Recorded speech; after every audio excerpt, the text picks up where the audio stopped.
Hi friends, welcome to my channel.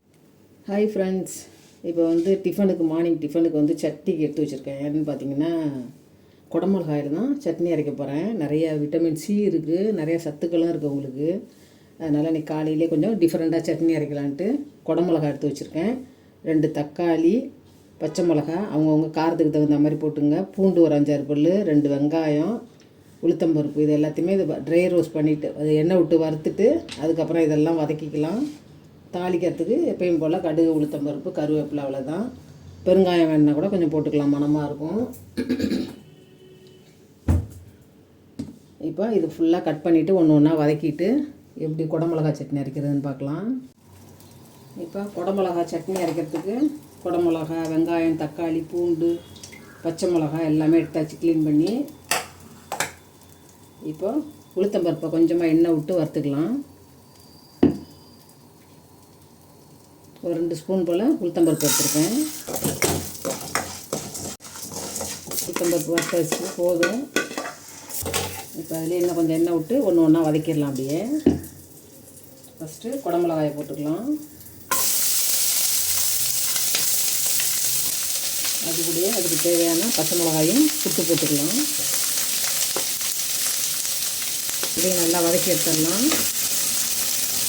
இப்போ குடமிளகாயை நல்லா வதக்கியாச்சு.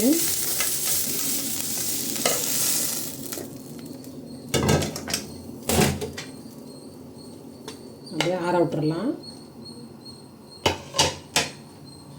அடுத்தது வெங்காயம், தக்காளி, பூண்டு போட்டுக்கலாம்.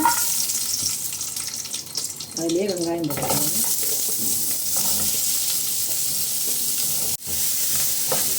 வெங்காயமும் ஒரு பாதி அளவு வெந்துருச்சு, வதங்கிடுச்சு. 2 தக்காளி கட் பண்ணது போட்டுக்கலாம்.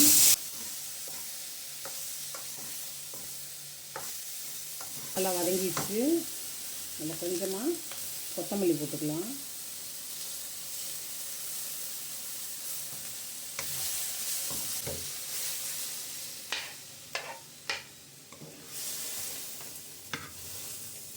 கொஞ்சம் குறவரப்பை அரைச்சிட்டு அதுக்கப்புறம் போடுங்க. எல்லாத்தையும் ஒன்றா போட்டால் இது மசியாது. இப்போ எல்லாம் ஆறிடுச்சு. இப்போ அப்படியே அரைச்சிக்க வேண்டியதான். ஃபஸ்ட்டு இது ஒரு சுற்று விட்டு எடுத்துடலாம். இப்போ ஓரளவுக்கு பொடிச்சாச்சு.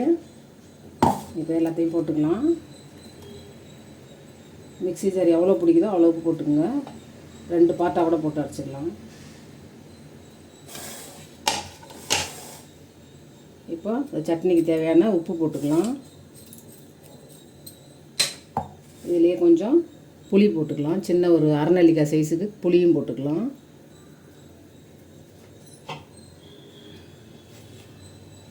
ரொம்ப தண்ணி விடாமல் ஓரளவுக்கு திக்காக அரைச்சாலும் நல்லாயிருக்கும். அரைச்சிட்டு வந்துடலாம். இப்போ அரைச்சி எடுத்தாச்சு. ரொம்ப மையாக அரைக்கக்கூடாது எப்பயுமே.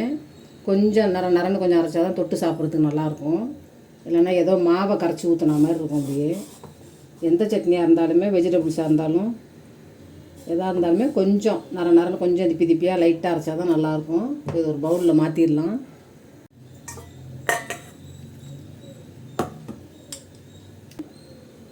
லைட்டாக குறப்பாக அரைச்சி எடுத்து வந்துடலாம்.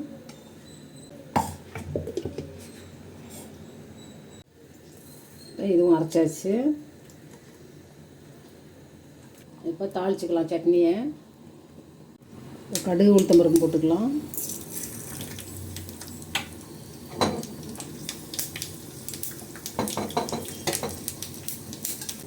கருவேப்பிலை போட்டுக்கலாம்.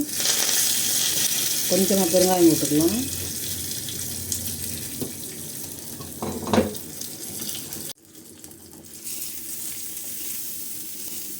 குடமிளகா வச்சு ஹெல்த்தியாக ஒரு சட்னி செஞ்சாச்சு பாருங்கள், சூப்பராக.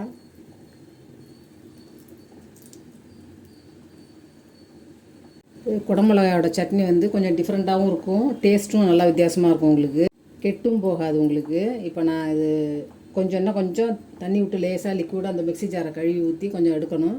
இது சாப்பிட்டுட்டு நம்ம மிச்சம் இருந்தால் கூட நைட்டுக்கு சப்பாத்தி, தோசை எல்லாத்துக்குமே தொட்டும் சாப்பிட்லாம். சப்பாத்திக்கு நல்லாயிருக்கும். தோசை, இட்லி, சப்பாத்திக்கு மெயினாக இது நல்லாயிருக்கும். நம்ம என்ன சைடிஷ் பண்ணுறது, தோசைக்கு என்ன சட்னி அரைக்கிறதுன்னு கன்ஃபியூஸ் ஆகாமல் சப்பாத்தியாக இருந்தாலும் இந்த மாதிரி குடமிளகா சட்னி போட்டு இதுவும் சாப்பிட்டுக்கலாம். தோசை, இட்லிக்கும் தொட்டும் சாப்பிட்லாம். செமையாக வந்திருக்கு பாருங்கள். டேஸ்ட்டு சூப்பராக இருக்குது. நல்லா அந்த பெருங்காயம்லாம் தாளித்து கொட்டினோன்னா நல்லா மணமாக நல்லாயிருக்கும். ட்ரை பண்ணி பாருங்கள். நீங்கள் பச்சை குடமிளகா கொஞ்சம் ரேட்டு கம்மி, ஆனால் இந்த சிகப்பு மஞ்சள்லாம் கிடச்சிதுனாக்கா நீங்கள் அதுலேயுமே பண்ணலாம். எந்த குடமிளகாயாக இருந்தாலுமே பண்ணலாம் உங்களுக்கு. இப்போ ஒரு ஹெல்த்தியான டிஃப்ரெண்ட்டு சட்னி ரெடி ஆயிடுச்சு. ட்ரை பண்ணி பாருங்கள்.